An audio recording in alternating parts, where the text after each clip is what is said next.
Durante os anos em que eu fui professor na Universidade de Lisboa, começava geralmente os cursos por perguntar aos alunos porque é que eles achavam que se fazia pintura.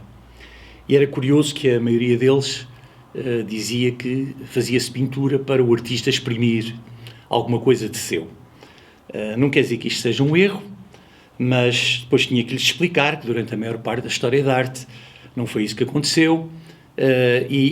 Digamos que até ao século XIX a maior parte dos artistas trabalhavam por encomenda, cumpriam aquilo que lhe pedia o encomendador, e se o encomendador não estivesse de acordo com aquilo que o artista tivesse feito ou tivesse pintado, inevitavelmente o artista ou teria o quadro recusado ou teria que fazer tudo de novo. Era assim com a pintura religiosa, era assim com a pintura que glorificava os reis. E, enfim, não é que o artista não pudesse uma vez ou outra dar o seu contributo, mas não era aquilo que se era expectável num artista. Foi a partir do movimento romântico, que nasce a partir das revoluções liberais, nomeadamente da Revolução Americana e da Revolução Francesa, que o papel e a posição do artista ganha uma nova ótica, em que se passa a entender a pintura e muitas das outras artes como uma forma de o artista exprimir algo de seu.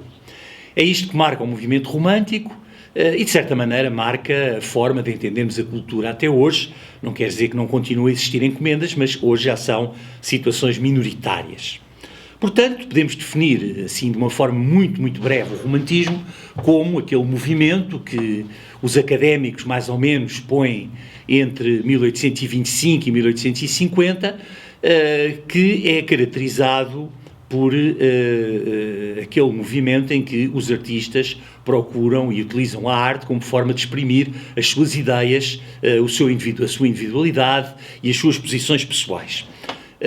O artista que eu escolhi para iniciar estas sessões foi justamente um dos primeiros artistas do movimento romântico, chamado Théodore Géricault, que nasceu em Rouen, em França, em 1791 e faleceu em Paris, em 1824, apenas com 32 anos. Foi claramente um pioneiro, não é a figura mais importante, geralmente quando pensamos no romantismo francês, pensamos mais em Delacroix, mas sem a contribuição de Géricault, as coisas seriam realmente muito diferentes ou mais tardias. Ele era filho de um jurista, estudou pintura com artistas ligados ainda ao movimento neoclássico, como Vernet, e aliás os seus primeiros quadros ainda são muito clássicos. Mas de uma forma um bocadinho pouco ortodoxa, ele mostrava também uma admiração pessoal por artistas como Rubens ou Rembrandt, o que de certa maneira, ou Velázquez, o que de certa maneira o afastava dos cânones clássicos dos seus professores. Depois do serviço militar, na Marinha, é bom salientar este aspecto na Marinha, ele vai visitar a Itália, onde estuda Miguel Ângelo e Rafael e os grandes pintores do classicismo, mas também Caravaggio, com quem estuda os efeitos de luz e a maneira de tratar os contrastes claro-escuro. Aliás, foi no regresso desta viagem à Itália, a partir de 1817, que ele vai pintar a sua obra-prima, que eu vou mostrar, que se chama geralmente ou Os Náufragos de Medusa ou A Jangada de Medusa. Pessoalmente era um artista com tendências depressivas, toda a vida lutou com isto. Muito da sua pintura aborda a morte, a loucura, o desespero, em certa altura chegou mesmo a tentar o suicídio. Quando se sentia melhor pintava cavalos, nomeadamente quando esteve em Londres por volta de 1820, e também foi em Londres que ele se envolveu em especulações financeiras que o deixaram completamente arruinado. Para sobreviver, ele teve que elaborar litografias das suas obras, que se vendiam bem entre as gerações mais novas, que queriam, enfim, que viam na novidade da sua obra algo que os distinguia dos mais velhos, o que é natural. Veio a morrer tragicamente em 1824, na sequência de uma queda de cavalo e após um ano de paralisia. Viveu muito pouco, pintou muito pouco, mas é, sem dúvida, o artista mais importante da transição do classicismo para o romantismo.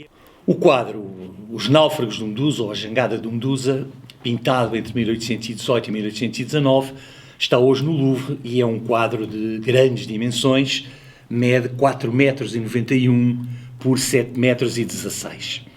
E baseia-se numa história verídica que tinha apaixonado a opinião pública francesa e europeia e também o próprio Géricault.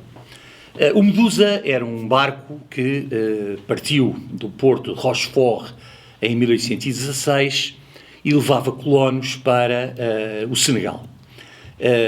Tinha havido um tratado internacional entre a França e a Grã-Bretanha que delimitou as fronteiras da colónia do Senegal, e o que aconteceu foi que a França enviou uma expedição em que seguia o futuro governador do Senegal, o coronel Chumaltz, que ia com a sua família e muitos membros da boa sociedade francesa, incluindo muitas mulheres e crianças, que iam, de certa maneira, tomar posse festiva, cerimonial, dessa nova colónia francesa na costa ocidental africana.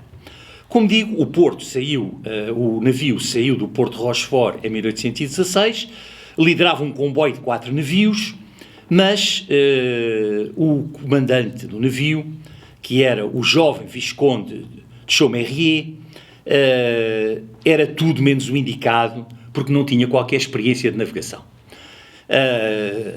No ano anterior, em 1815, Napoleão tinha sido afastado do poder e o trono tinha sido devolvido ao rei Luís XVIII, irmão do guilhotinado Luís XVI, e de certa maneira tinha marcado uma reação conservadora, tradicionalista contra a Revolução Francesa.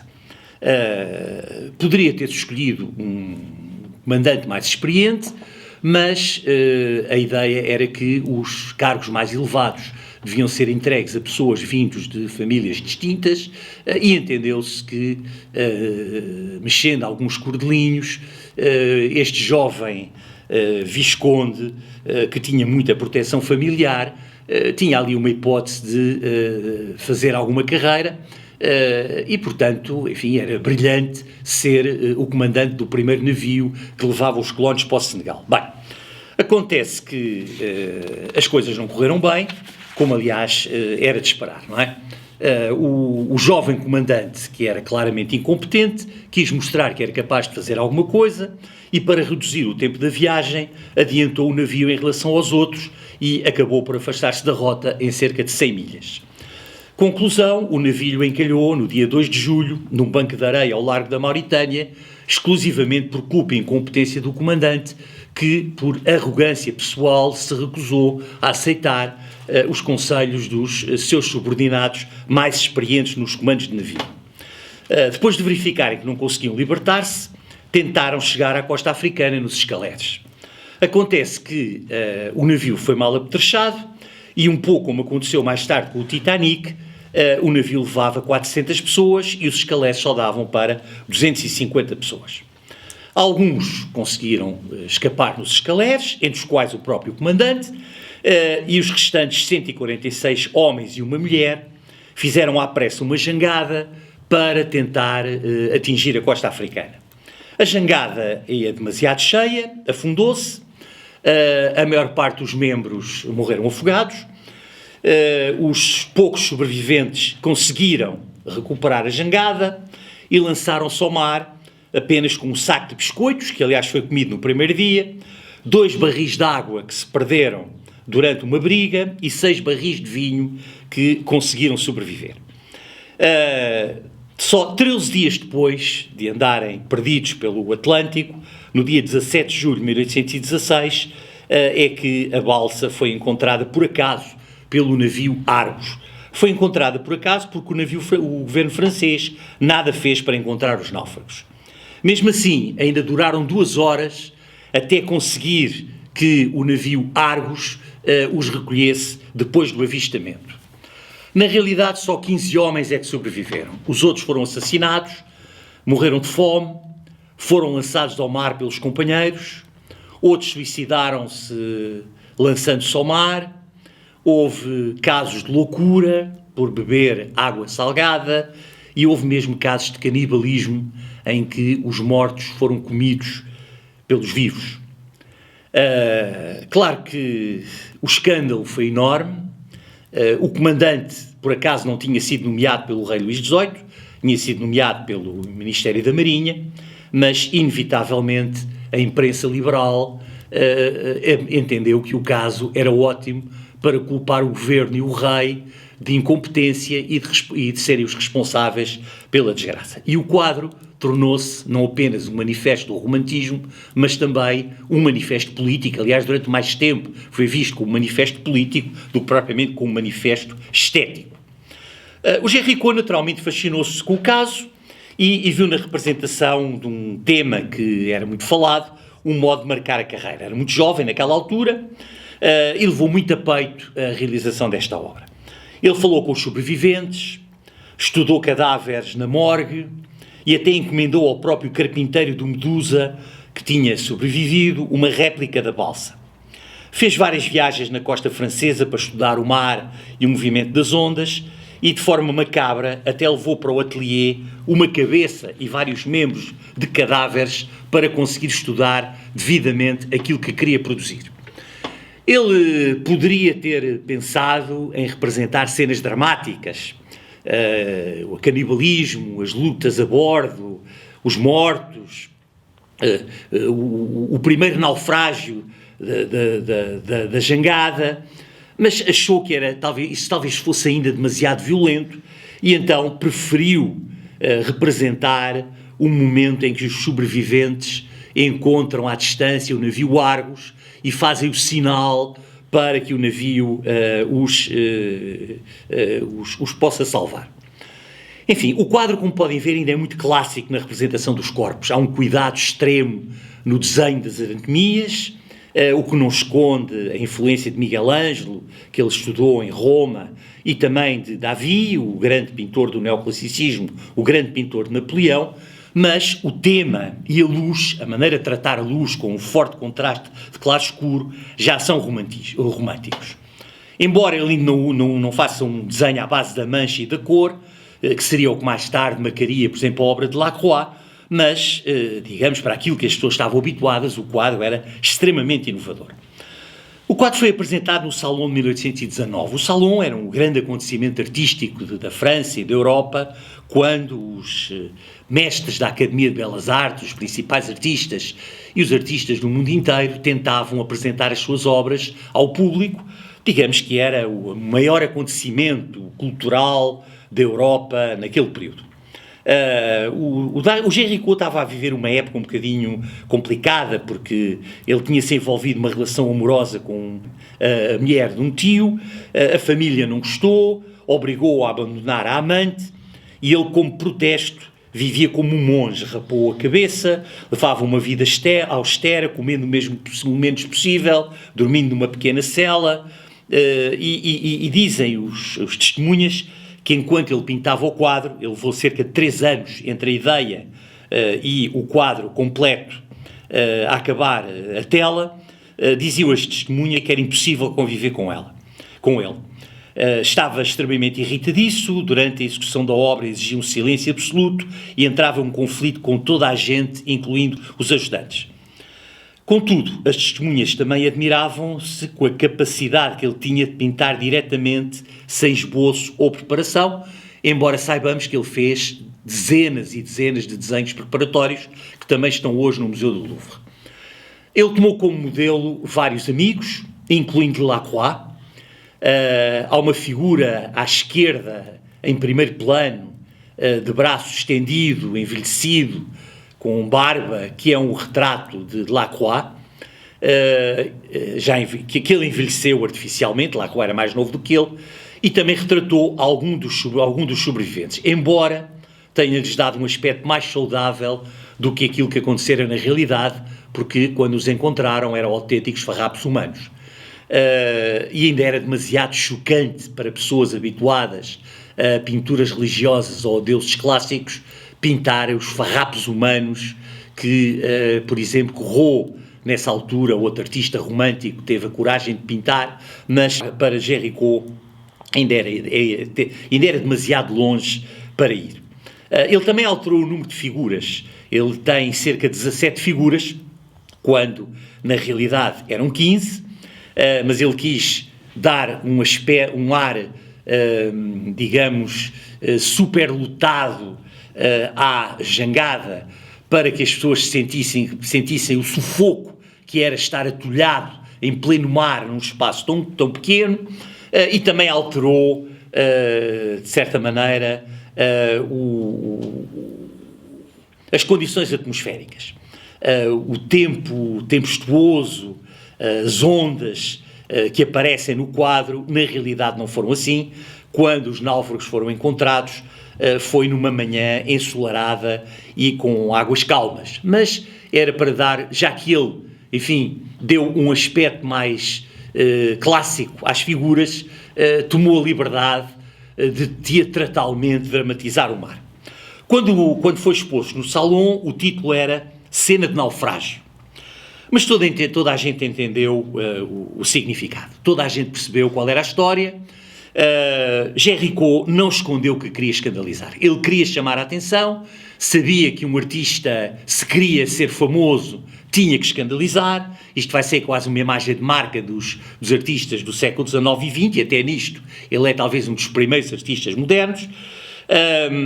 Mas é verdade que ele só conseguiu esse objetivo em parte. Por exemplo, o rei Luís XVIII, que foi visitar o Salon, foi bastante cordato, cumprimentou, elogiou o quadro, embora, enfim, de certa maneira, tivesse sido um elogio mais por delicadeza do que propriamente por apreço, mas quando ele gostaria que o rei não gostasse, isso para ele foi uma espécie de bufetada, não é? E aquilo que devia ser um quadro debatido do ponto de vista estético acabou a ser debatido do ponto de vista político, como é evidente.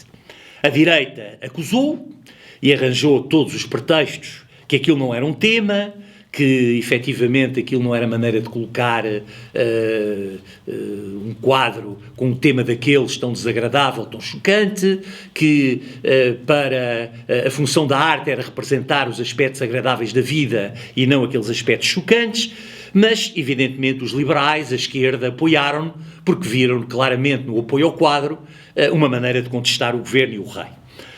Uma das críticas mais curiosas foi o facto de ele colocar um soldado negro a agitar a bandeira francesa dos Bourbons. Estamos a falar da bandeira dos Bourbons e não a bandeira tricolor, que era a bandeira da Revolução Francesa e que só será readmitida em França depois de 1830. O Géricault procurou nisto fazer uma crítica ao tráfico de escravos ao dignificar um soldado que efetivamente estava na jangada, o soldado Jean Charles. O regime foi inteligente, não é? Ou seja, se não o medalhassem, porque o quadro realmente tinha mérito estético, ele considerar-se uma vítima e a esquerda faria uma campanha contra o governo. Se o medalhassem, inevitavelmente o que acontecia era que isso não seria entendido pelos conservadores. E então o que é que aconteceu? Aconteceu que decidiram atribuir 32 medalhas de ouro nesse Salon e o Géricault limitou-se a levar uma das 32 medalhas de ouro. Ele ficou pouco satisfeito porque quando ele queria realmente escandalizar, acabou por ter o seu quadro diluído no meio disto tudo. O quadro não teve comprador, só muito mais tarde, após a sua morte, foi comprado por um particular e foi depois comprado pelo Louvre só em 1919, 100 anos depois de o quadro ter sido pintado. Só com o tempo se valorizou a qualidade do desenho, a qualidade da cor e até a novidade do tema.